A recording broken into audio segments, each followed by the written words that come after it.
Здравствуйте, дорогие друзья!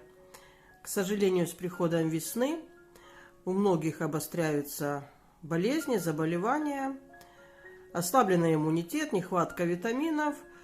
И бывает так, что порой не помогают лекарства, а иногда лекарства не нужно было бы применять.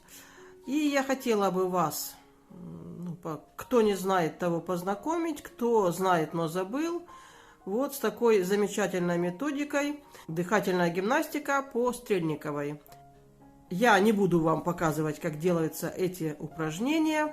В Ютубе очень много на эту тему роликов, но я просто хочу вам сказать, что методика эта уникальная и помогает при очень-очень многих болезнях, а некоторые она даже излечивает.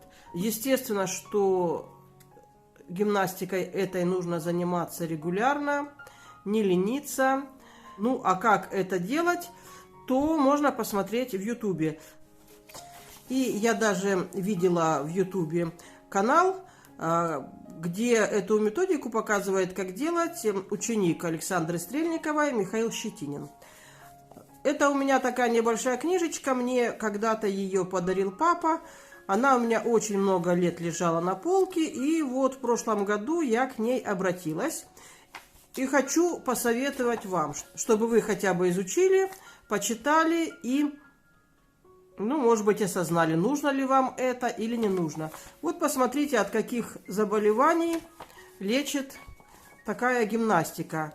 Ишемическая болезнь сердца, ожирение, курение, гипертония, головные боли, инсульт, эпилепсия, вегетососудистая дистония, неврозы, невриты, депрессия, хронический насморк, аденоиды, гайморит, бронхит, бронхиальная астма, заикание. Я уверена, что есть книги и более солидные, более серьезные. Это у меня книжка за 2006 год.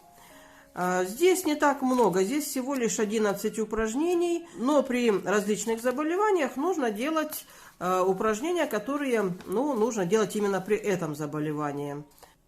Вот, поэтому, друзья мои, я вас хотела познакомить, поинтересуйтесь, почитайте, и если кому-то поможет, то я буду рада. На этом всего вам доброго, будьте здоровы, до свидания.